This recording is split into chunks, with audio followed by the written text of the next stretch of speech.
கடல்ல சாக்க போறோம்னு நினைச்ச சில ஃப்ரெண்ட்ஸ்க்கு திடீர்னு ஒரு அதிசயம் நடக்குது. உதவிக்காக ஒரு பெரிய கப்பல் வருது. முதல்ல சில நிமிஷம் நம்ம காப்பாற்றப்பட்டுட்டோம்னு நிம்மதி அடைஞ்ச அவங்களுக்கு அந்த கப்பல்ல ஏறின கொஞ்ச நேரத்திலேயே இங்க ஏறாம இருந்திருக்கலாமோன்னு நினைக்கிற அளவுக்கு ஒரு பெரிய ஷாக் கிடைக்குது. ஏன்னா அவங்கள காப்பாற்ற வந்தவங்களே அவங்களோட மிகப்பெரிய பிரச்சனையா மாறிடுறாங்க. உயிரை காப்பாத்திக்க கடலோட போறோன்னு இவங்க இப்போ சில சைக்கோ மனுஷங்க கிட்ட இருந்து போராடி தப்பிக்கணும். இது சாதாரண சர்வைவல் ஸ்டோரி இல்ல. இவங்களை காப்பாற்ற வந்த மாதிரி தெரிஞ்ச அந்த கப்பல் உண்மையிலேயே எதுக்காக வந்தது, அதுதான் இந்த டெட் சி படம். நான் தான் உங்களுக்கு Krish. Welcome to voice over Tamil பையன்.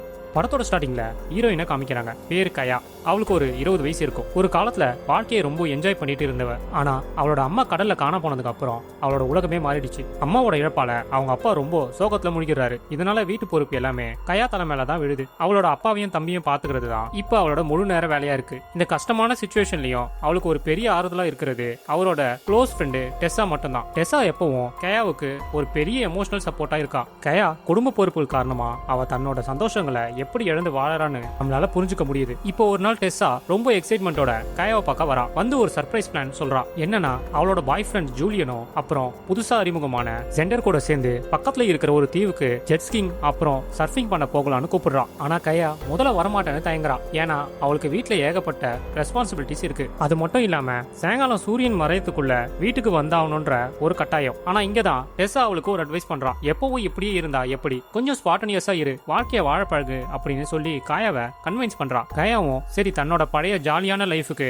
கொஞ்ச நேரமாவது திரும்பி போயிட்டு வரலான்ட்டு ஆசைப்பட்டு அந்த ட்ரிப்புக்கு ஓகே சொல்றா. அவங்க எல்லாரும் அவங்க சொந்த ஊருக்கு பக்கத்துல இருக்கிற ஸ்டார்டிங் பாயிண்ட்ல இருந்து கிளம்புறாங்க. எல்லாரோட மொபைல் போன்ஸுமே மிஸ் ஆயிடக்கூடாதுன்ட்டு ஒரு கவருக்குள்ள போட்டு ஜெட்ஸ்கிக்குள்ள வச்சிடறாங்க. காயா தன்னோட தினசரி கவலைகளை எல்லாம் மறந்துட்டு இந்த அட்வென்ச்சர்ல இறங்குறா. கயாவுக்கு இந்த ட்ரிப்பு வெறும் என்ஜாய்மெண்ட் மட்டும் இல்ல, அவளோட கவலைகள்ல இருந்து கிடைக்கிற ஒரு தற்காலிக விடுதலை. அதே மாதிரி டெஸ்ஸாவோட அப்பா ஒரு ரிட்டையர்டு மெரைன் எம்ப்ளாயி. அவருக்கும் ஜூலியனுக்கும் எப்பவுமே ஆகாது. இப்போ அவங்க 4 பேரும் அந்த அழகான தீவை ரீச் பண்றாங்க. அங்க இருக்கிற தெளிவான நீல நிற கடல்ல நீந்தி விளையாடிட்டு இருக்காங்க. ரொம்ப நாளுக்கு அப்புறம் கயா முகத்துல ஒரு பெரிய சிரிப்பு. அவங்க எல்லாரும் உட்காந்து தங்களோட தனிப்பட்ட கதைகளை ஷேர் பண்ணிக்கிறாங்க. கயா அவங்க அம்மா இறந்ததுக்கு அப்புறம் அவங்க குடும்பப்பட்ட கஷ்டங்களை சொல்றான். டெஸ்ஸா அவளோட அப்பாவுக்கும் அவளுக்கும் இருக்கிற கருத்து வேறுபாடுகளை பத்தி பேசுறான். இந்த ஷேரிங் தான் அவங்களுக்குள்ள இருக்கிற பாண்டிங்க இன்னும் அதிகமாகுது. இந்த கேப்ல கயாவுக்கும் சாண்டருக்கும் நடுவுல ஒரு நல்ல ஃப்ரெண்ட்ஷிப் உருவாகுது. அது அப்படியே கொஞ்சம் கொஞ்சமா டெவலப் ஆகி லவ்ல வந்து நிக்குது. இது வரைக்கும் எல்லாமே கண்ட்ரோலா இருக்கிற மாதிரி தான் தெரியுது. ஆனா இங்க இருந்து தான் விஷயம் மாற ஆரம்பிக்குது. அடுத்த சில நிமிஷங்கள்ல சிச்சுவேஷன் இன்னும் மோசமா மாறுது. அவங்க ஜெட் ஸ்கீயிங் பண்ணிட்டு இருக்கும் போது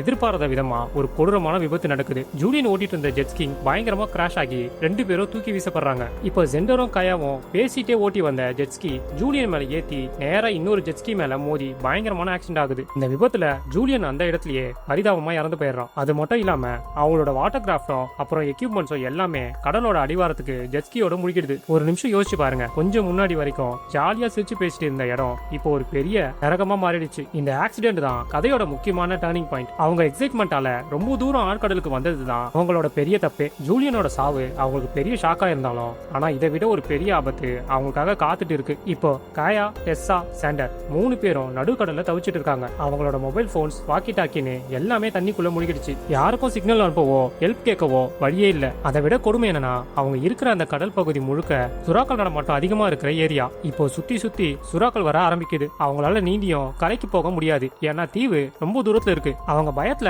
கத்திக்கிட்டு இருக்கும் போது தூரத்துல ஒரு போட் வர்றத பாக்குறாங்க. இப்போ இவங்க எல்லாரும் சேர்ந்து கையாட்டி அந்த போட்டு கிட்ட ஹெல்ப் கேக்குறாங்க. நல்ல வேலையா அந்த போட்ல இருந்தாரு அப்படிங்கிற ஒரு லோக்கல் ஃபிஷர்மேன் இவங்களோட சத்தத்தை கேட்டுட்டு போட்டை இவங்க பக்கத்துல கொண்டு வராரு. இப்போ இந்த 3 பேரையும் பத்திரமா போட்ல ஏத்துறான். ரே ரொம்ப நல்லவ மாதிரி நடந்துக்கிறான். அவங்களோட காயங்களுக்கு மருந்து போடுறான். அவங்களுக்கு தேவையான உதவிகளை செஞ்சுட்டு நான் உடனே ஹாஸ்பிட்டலுக்கு போன் பண்ணி ஹெல்ப்புக்கு கூப்பிடுறேன், நீங்க பயப்படாதீங்க அப்படின்னு ஆறுதல் சொல்றான். இந்த விஷயத்தெல்லாம் அவங்க பார்க்கும்போது ரே அவங்கள காப்பாற்ற வந்த கடவுள் மாதிரி தெரியறான். 3 பேர்ல கயா மட்டும் தான் கொஞ்சம் ஆக்டிவா இருக்கா. மற்ற 2 பேருக்குமே நல்ல அடிபட்டிருக்கு. ரே பேசிக்கிட்டே குளோரோஃபார்ம் தடவன டிஷ்யூவை வச்சு கயாவோட மூக்குல அமுக்கி அவளை மயக்கமடைய செய்யறான். இப்ப கயாவுக்கு மெல்ல மெல்ல மயக்கம் தெளிஞ்சு கண்ணு வச்சு பாக்குறா. அவ சுத்தி பார்க்கும்போது அவளுக்கு ஒரு பெரிய அதிர்ச்சி காத்துட்டு இருக்கு. அவ இப்போ அந்த போட்டோட டெக்குக்கு கீழே இருக்கிற ஒரு சின்ன கேபின்குள்ள பூட்டப்பட்டு இருக்கா. அவ பக்கத்துல டெஸ்ஸா அவன் மயக்கத்துல இருக்கா. இந்த ரூமோட செவுத்துல ஃபுல்லா ரத்த கரைகள் இருக்கு. அது மட்டும் இல்லாம மரக்கட்டைகள்ல ஹெல்ப் அப்படின்னு எழுதப்பட்டு இருக்கு. இதை பார்த்த உடனே கயாவுக்கு விஷயம் புரியுது. அவங்க தான் இதோட முதல் விக்டிம்ஸ் கிடையாது. இதுக்கு முன்னாடியும்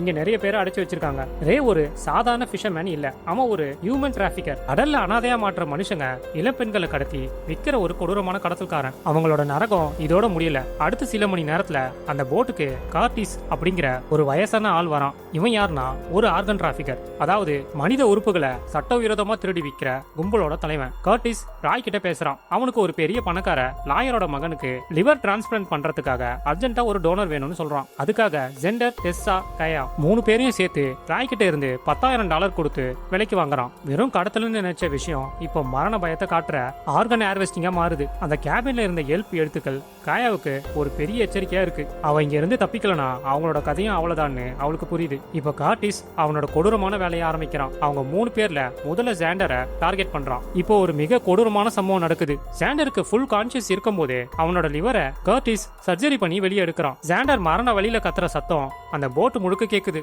ஆர்கனை எடுத்ததுக்கு அப்புறம் எந்த ஒரு சாட்சியும் இருக்கக்கூடாதுன்னு ஜாண்டரோட உடம்ப அப்படியே கடல்ல இருக்கிற சுறாக்கு இறையா போட்டுறாங்க. இதுதான் கர்டிஸ் எப்பவும் ஃபாலோ பண்ற ஸ்டாண்டர்ட் ப்ரொசீஜர். அடுத்து அவனோட டார்கெட் டெஸ்ஸா தான். டெஸ்ஸாவோட பிளட் டைப் அவனோட வெல்தி கிளைன்ஸ் கூட மேட்ச் ஆகுதான்னு செக் பண்ணிட்டு இருக்கான். மேட்ச் ஆன உடனே அவளோட ஆர்கனையும் எடுக்க பிளான் பண்றான். கயாவுக்குள்ள இப்ப பயத்தை தாண்டி ஒரு பெரிய வெறி வருது. தான் கண்ணு முன்னாடியே சாண்டர் கொல்லப்பட்டான். இப்ப க்ளோஸ் ஃப்ரெண்ட் டெஸ்ஸாவையும் இழக்க அவ தயாரா இல்ல. அவளோட அம்மாவை கடலுக்கு பலி கொடுத்த மாதிரி தன்னோட ஃப்ரெண்டையும் விட்டு கொடுக்க அவளுக்கு மனசு இல்ல. இப்ப அவளோட கோவமும் வெறியும் உச்சகட்டத்துக்கு போகுது. இங்கதான் காயா ஒரு சாதாரண பொண்ணா இருந்து ஒரு சர்வைவரா மாற ஆரம்பிக்கிறா. இப்போ பல மணி நேரம் போராட்டத்துக்கு அப்புறம் காயா எப்படியோ கஷ்டப்பட்டு அந்த பூட்டப்பட்ட கேபினை உடைச்சிட்டு வெளியே வரா. அவளோட புத்திசாலித்தனத்தாலையும் அங்க இருந்து தப்பிக்கணுங்கிற வெறினாலையும் அவ போட்டோட முன்பகுதிக்கு தப்பிச்சு வரா. அங்க இருக்கிற ஒரு கம்யூனிகேஷன் டிவைஸ் மூலமா மேடே கால் பண்ணி சிக்னல் அனுப்ப ட்ரை பண்றா. ஆனா அவளோட கெட்ட காலம் அவளோட முயற்சி தோல்வியிலேயே முடியுது. யாருக்கும் சிக்னல் ரீச் ஆகல. ஆனா அதுக்குள்ள அங்க கார்டிஸ் வந்து டெஸ்ஸோட ஆர்கனை எடுக்க எல்லா ப்ரொசீஜரும் ரெடி பண்ணிட்டு இருக்கான். கயா அங்க இருந்த ஒரு ஃபிஷிங் ஹுக், அதாவது மீன் பிடிக்கிற பெரிய தூண்டில் முள்ள எடுத்து கார்டிஸோட வயித்துல வச்சு சுடுறான். இந்த சைக்கோ கார்டிஸ் பலத்த காயமடைஞ்சு கீழே விழுந்து அலறான். அந்த கேப்ல கயா நேரா ஓடி போய் டெஸ்ஸாவை காப்பாத்துறான். ஆனா அந்த டைம்ல தான் கார்டிஸ் கயாவை பிடிச்சி கழுத்தை பிடிச்சி அமுக்குறான். டெஸ்ஸி கொஞ்ச நேரத்துல டெஸ்ஸா அங்க இருக்கிற ஆபரேஷன் பண்ற கத்தி எடுத்து கார்டிஸ் கழுத்திலேயே குத்தி அவனை கொன்னு கயாவை காப்பாத்துறான். அவங்க 2 பேரும் தப்பிச்சு போகும்போது ரே அவங்கள ஃபாலோ பண்ண கூடாதுன்றதுக்காக கயா ரொம்ப புத்திசாலித்தனமா ரே போட்டோட இன்ஜினை டேமேஜ் பண்றா. அங்க இருக்கிற ஒயர்ஸ் எல்லாத்தையும் கட் பண்ணி விட்டுறா. இப்ப கயாவும் டெஸ்ஸாவும் கடல்ல குதிச்சு நீந்தி தப்பிக்க பாக்குறாங்க. ஆனா இங்கதான் ஒரு எமோஷனல் சீன் வருது. டெஸ்ஸாவுக்கு ஆல்ரெடி அடிபட்டதால அவளால வேகமா நீந்த முடியல. அவங்க 2 பேரும் நீந்துற வேகம் ரொம்ப குறைவா இருக்கு. தூரத்துல ரே எப்படியோ அவனோட போட்டை சரி பண்ணிட்டு இவங்களை தேடி வர சத்தம் கேக்குது. இதை கவனிச்ச டெஸ்ஸா கயா கிட்ட என்னை இங்கேயே விட்டுட்டு நீ மட்டும் தப்பிச்சு போயிடு, நாம 2 பேரும் ஒன்னா இருந்தா கண்டிப்பா அந்த ரே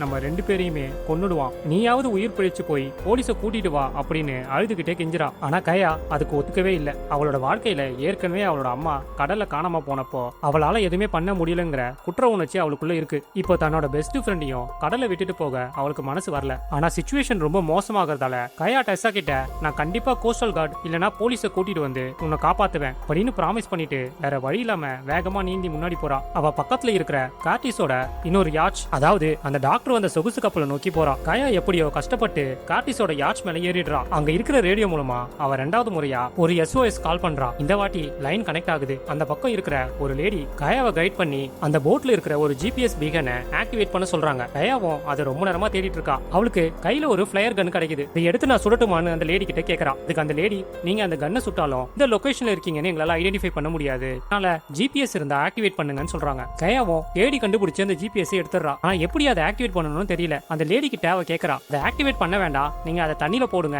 GPS ஆட்டோமேட்டிக்கா ஆன் ஆயிடும் சொல்றாங்க. இந்த சமயத்துல தான் கயா அந்த போட்ல இருக்கிற ஒரு லேப்டாப்பை கவனிக்கிறா. அதுல இவங்கள மாதிரியே கடத்தி ஆர்கனை திருடின பொண்ணுங்க போட்டோஸ்லாம் இருக்கு. இது மட்டும் இல்லாம டார்க் வெப்சைட்ல இந்த மாதிரி பொண்ணுங்களை விக்கிறதையும் இதுல பாக்குறா. அந்த GPS ஆக்டிவேட் பண்றதுக்காக போயிட்டு இருக்கும்போது திடீர்னு பின்னாடி இருந்து ரே வந்துடுறான். ரே இப்போ கோவத்தோட உச்சத்துல இருக்கான். அவன் கையில வச்சிருந்த பாக்கெட் கத்தி எடுத்து கயாவோட வயிற்றுலயே பலமா குத்துறான். கயா ரத்த வெள்ளத்துல அப்படி கீழே விழுறான். ஆனா இங்கதான் கதையில மிக முக்கியமான சீன் ஆரம்பிக்க போகுது. கயா வயித்துல குத்து வாங்கியிருந்தாலும் அவளோட இறுதி மூச்சு இருக்கிற வரைக்கும் போராட முடிவு பண்றா. அவன் அந்த ரேய ரொமான்டிக்கா பாத்துக்கிட்டே கிஸ் பண்ற மாதிரி போறா. ரே அசந்த நேரமா பார்த்து அந்த பிளேயர் கன் எடுத்து அவன் வாயிலே சுட்டுறா. பிளேயர் கன்ல இருந்து வர நெருப்பு அவன் மூஞ்சியே எரிக்குது. அதே நேரத்துல அந்த GPS பிகனை எடுத்து கடலுக்குள்ள தூக்கி போடுறான். ஏன்னா போட்ல இருந்தா ரே அதை ஆஃப் பண்ணிடுவான்னு அவளுக்கு நல்லா தெரியும். அது கடல்ல மிதந்துகிட்டு சிக்னல் அனுப்பி போலீஸ் இங்க கூட்டிட்டு வரும்னு அவன் நம்புறான். அடுத்த நாள் காலையில நடுக்கடல்ல நின்னுட்டு இருக்க அந்த போட்ல வயித்துல கத்தி குத்தோட கயா மயக்க நிலையில கிடக்குறா. ரேயோட நிலைமை என்னாச்சு? அதே சமயம் கயா தூக்கி போட்ட அந்த GPS சிக்னல் போலீஸுக்கு கிடைச்சதா. அப்பதான் தூரத்துல ஒரு போலீஸ் போட் வர சத்தம் கேக்குது. அவங்க கார்டிஸோட யாச்ச கண்டுபிடிச்சு வராங்க. கயாவை அங்க இருந்து மீட்டு ஹாஸ்பிட்டலுக்கு கூட்டிட்டு போறாங்க. அவளுக்கு தீவிர சிகிச்சை அளிக்கப்படுது. அவளோட தைரியத்தால அவ உயிர் பிழைச்சிருக்கா. டாக்டர்ஸ் கயாவுக்கு ட்ரீட்மெண்ட் கொடுத்துட்டு இருக்கும்போது வெளியில ஒரு மிராக்கல் நடக்குது. போலீஸ் டீம் வேற யாராவது இருக்காங்களான்னு தேடிட்டு இருக்கும்போது டெஸ்ஸாவும் உயிரோட மீட்கப்படுறா. அவ ஒரு ஃப்ளோட்டிங் ரிங்க பிடிச்சுக்கிட்டே பல மணி நேரமா போராடி உயிர் பிழைச்சிருக்கா. கயா டெஸ்ஸாவுக்கு கொடுத்த பிராமிஸ காப்பாத்திட்டா. அந்த ஜார்க்கண்ட் கடத்தல் கும்பலோட கொடூர ஆட்டமும் முடிவுக்கு வருது. கயாவை இப்போ ஹாஸ்பிட்டலுக்கு கூட்டிட்டு போக ஸ்ட்ரெச்சர்ல கூட்டிட்டு போறாங்க. அதே சமயம் அவங்க அப்பாவும் தம்பியும் அந்த இடத்துக்கு வந்து ரொம்ப எமோஷனலா ஃபீல் பண்றாங்க. கயா சேஃபா அந்த ஹெலிகாப்டர்ல ஏத்தி ஹாஸ்பிட்டலுக்கு கூட்டிட்டு போறாங்க. ரேயோட நிலைமை ரொம்ப மோசமா, மூஞ்சி எரிஞ்சு போய் கொடூரமா செத்து போயிருக்கான். எத்தனையோ அப்பாவி மக்களோட உயிரை கொன்னவனுக்கு இந்த தண்டனை கரெக்டா இல்ல இதோட கொடூரமான தண்டனை கிடைக்கணுமான்றத கமெண்ட்ல சொல்லுங்க. இதோட இந்த படம் முடியுது. இந்த வீடியோ உங்களுக்கு பிடிச்சிருந்தா அந்த லைக் பட்டனை தட்டி விட்டுட்டு இதே மாதிரி வேற ஒரு மாசான அடுத்த வீடியோல வரேன். அதை பார்க்கணும்னா மறக்காம நம்ம சேனலை சப்ஸ்கிரைப் பண்ணிடுங்க. அடுத்த வீடியோல பார்க்கலாம். அது வரைக்கும் பை.